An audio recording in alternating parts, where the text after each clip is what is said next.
Hello dear students, कैसे हो? आप में से कितने बच्चों ने रेजिस्टेंसेस के क्वेश्चंस ट्राई किए? आई होप सबने किए होंगे। ओके, आज हम लोगों ने डिस्कस करना है like resistance in series and parallel. Similarly will discuss cells in series and parallel and this topic is very important. Board में इसका एक न्यूमेरिकल या कंसेप्चुअल क्वेश्चन ज़रूर आता है, तो इसको हम ध्यान से डिस्कस करेंगे, फिर हम इनके कुछ क्वेश्चंस भी करेंगे। So first is cells in series. I hope you are all clear with the EMF and potential difference and a very important relation, and that was E is equals to V plus IR, where E is EMF, V is potential difference, and small r is the internal resistance. Now first topic is cells in series. Cells in series means the cells are connected one after the other. As you can see, positive, negative, and you can connect number of cells. But we have considered only two cells having different value of EMF and different value of internal resistance. Similarly, दूसरे cell की value है E2, R2. But if two cells are in series, तो इनमें क्या होगा? Current जो होगा वो same flow कर रहा होगा, and the current will be flowing from positive to negative. So let us consider I is the current flowing in both the cells. So remember, if you have cells in series or resistances in series, क्या same रहता है? Current same रहता है. तो क्या different होगा? यहाँ का पोटेंशियल होगा V1 यानी सेल ए का, और बी सेल का पोटेंशियल होगा V2, which means we have to find the total potential. यानी हमें क्या फाइंड करना है? हमें फाइंड करनी है इक्वलेंट EMF, यानी दो सेल्स को मिला के जो EMF होगी वो कितनी होगी, और इक्वलेंट इंटरनल रेजिस्टेंस, यानी हमने नंबर ऑफ सेल्स कनेक्ट किए हैं 5, 6, 7 जितने भी, उनकी इक्वलेंट वैल्यू कितनी आएगी, उसके लिए एक general formula. So you have the formula as V equals to, will use a formula V is equals to E minus IR. तो हमें फाइंड क्या करना है? इक्वलेंट वोल्टेज, इक्वलेंट EMF और equivalent resistance. So what you'll write? You'll write V is equals to V1 plus V2, यानी equivalent voltage जो होगी वो होगी V1 plus V2. Again you can write V equivalent is equal to V1. अब V1 कितना होगा? E1 minus IR1 यानी for the first cell, plus E2 minus IR2 यानी for the second cell. If you write it, ये बन जाएगा E1 plus E2, यानी हमने EMFs को कलेक्ट करके लिख लिया, and similarly minus I common R1 plus R2. ये हमारे पास क्या आ गया? ये हमारे पास आ गई इक्वलेंट पोटेंशियल डिफरेंस की equation. Now you can see, you will compare equation 1 with equation 2. If you compare this, तो इक्वलेंट EMF की जगह क्या आ जाएगा? इक्वलेंट EMF की जगह आ जाएगा E1 प्लस E2, और इक्वलेंट रेजिस्टेंस की जगह क्या आ जाएगा? R1 plus R2. Okay, which means अगर हमारे पास 6 सेल होंगे तो हम 6 की EMF को ऐड कर देंगे तो इक्वलेंट मिल जाएगी. अगर हमारे पास 6 सेल्स होंगे तो 6 की रेजिस्टेंसेस को ऐड कर देंगे तो हमें इक्वलेंट रेजिस्टेंस मिल जाएगी. Now in your syllabus you have questions related to identical cells. What do you mean by identical cells? जिनकी EMF की वैल्यू यानी E1 is equal to E, यानी सबकी EMF एक जैसी और सबकी इक्वलेंट रेजिस्टेंस भी एक जैसी. So if you have identical cells, then what you will write? Equivalent EMF will be E plus E plus E and so on, which means you have general formula as N times E. 6 cells तो 6E, 8 cell तो 8 times E, 2 तो 2 times E. So the equivalent EMF of identical cells is number of cells multiplied by the EMF of one cell. And similarly R equivalent भी उतना ही हो जाएगा, यानी N times R.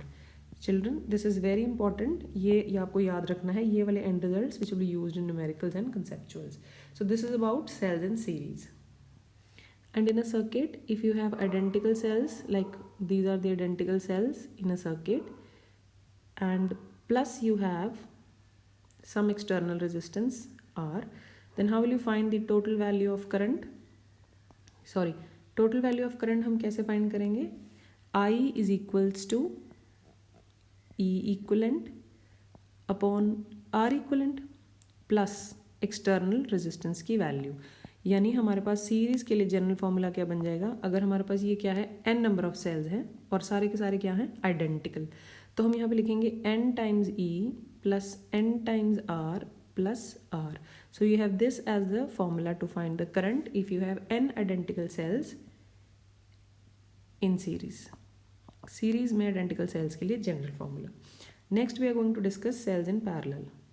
Now next you have cells in parallel, and if you have cells in parallel, that means the current is divided. Let I1 be the current flowing through the first cell and I2 be the current flowing through the second cell, and collectively it will be I in the external circuit. But again, if the cells are in parallel, then the work done by the charge to move from A to B is independent of the path if the positions are the same, so which means that the potential will be same across these two cells. Again, what we will use? We'll use this equation V is equals to E minus IR.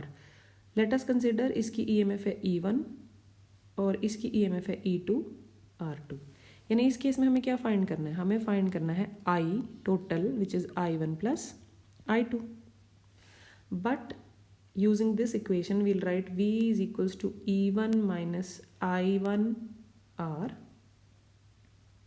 from which we can find I1 as E1 minus V by R. ये क्या है? Current की value for the first cell.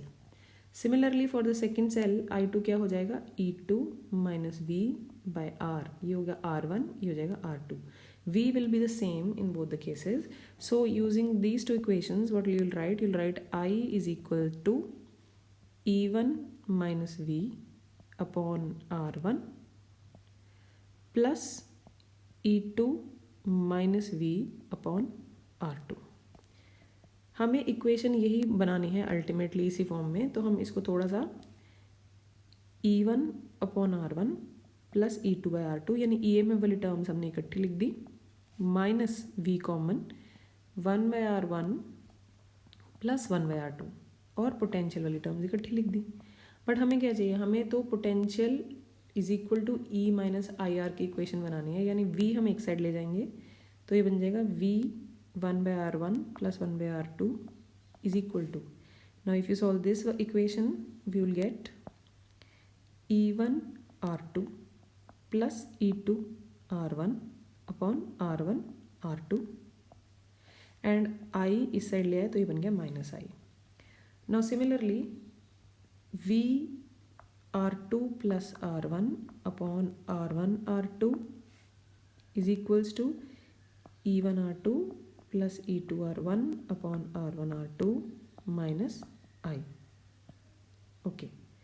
Now further solving this, what we will get? V को एक side रहने देते हैं और ये जो टर्म है ये वाली, इसको हम दूसरी साइड ले जाएं तो हमारे पास बन जाएगा E1 R2 plus E2 R1 upon R1 R2 multiplied by this term is R1 R2 upon R1 plus R2 minus I, और ये वोल्टेज वाली टर्म जो है ये I के साथ भी मल्टीप्लाई होगी तो ये बन जाएगा R1 R2 upon R1 plus R2. You can see this will be cancelled, and further simplifying this, what you will get? ये बन जाएगा V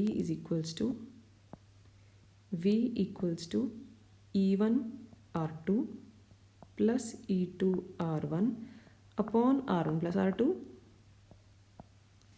minus I R1 R2 upon R1 plus R2, यानी हमारे पास यहाँ से ये फॉर्म बन गई.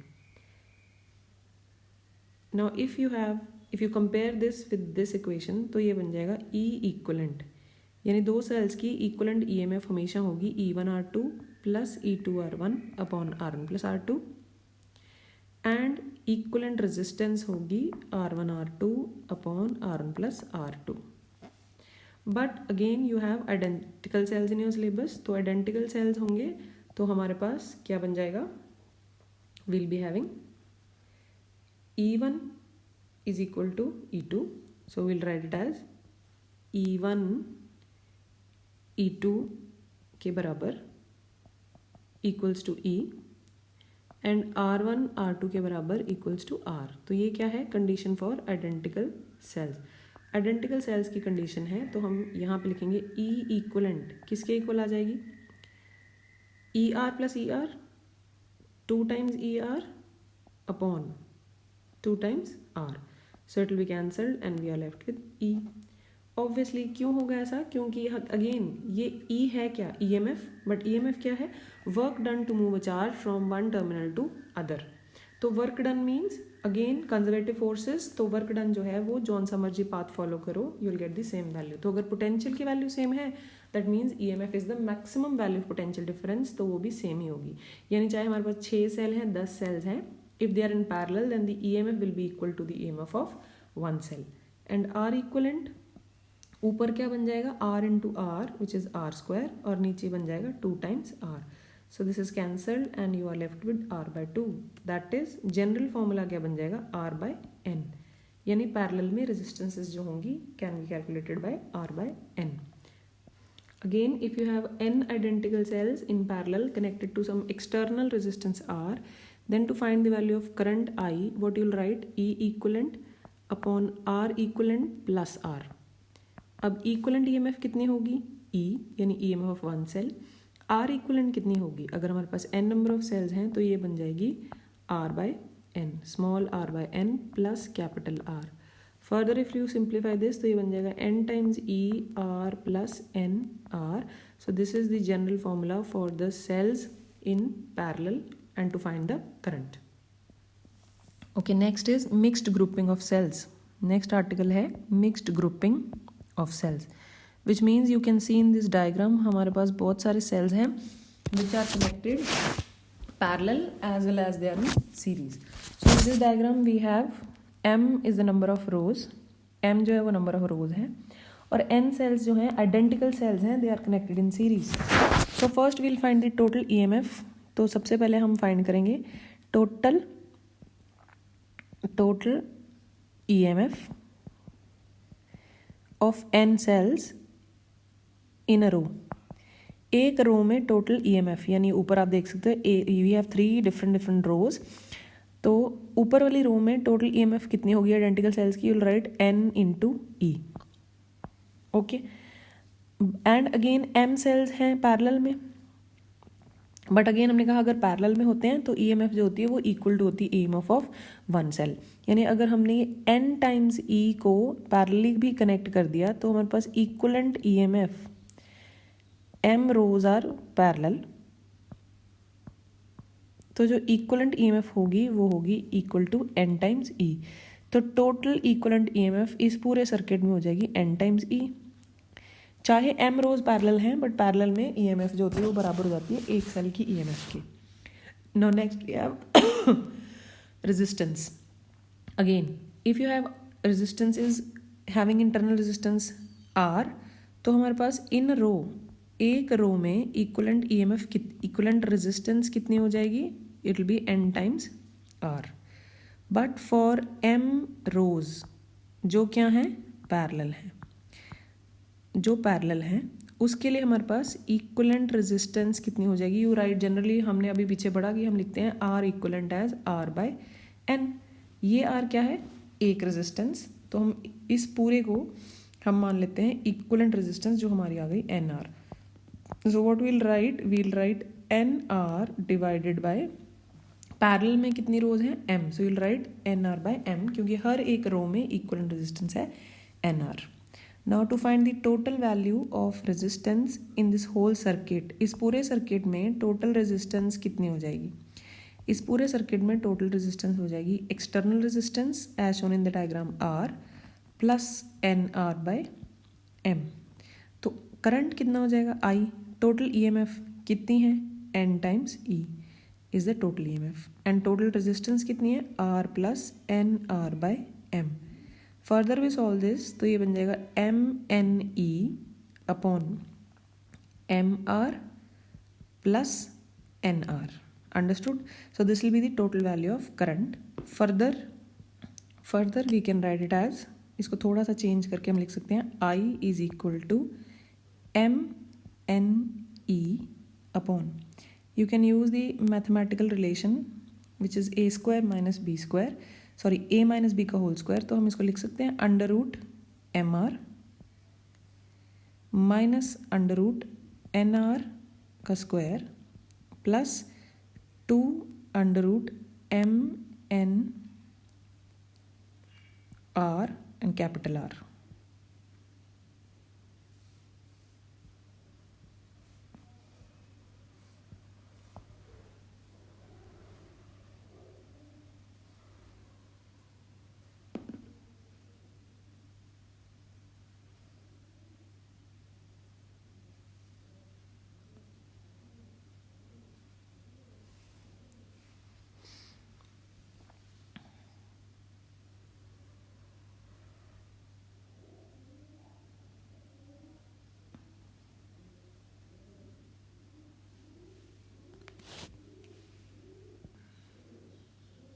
यूजिंग दिस अबव इक्वेशन हमारे पास मैक्सिमम वैल्यू ऑफ करंट कब आएगी, you will get the maximum value of current, ये ऊपर वाली इक्वेशन से मैक्सिमम करंट की वैल्यू हमारे पास तब आएगी व्हेन यू हैव ये वाली वैल्यू, यानी आई मैक्सिमम तब होगा जब ये वाली टर्म जो है दिस टर्म बिकम्स जीरो, और you can write I maximum तब होगा when it is equal to under root M R is equal to under root N R, और you can write that capital R is N R by M.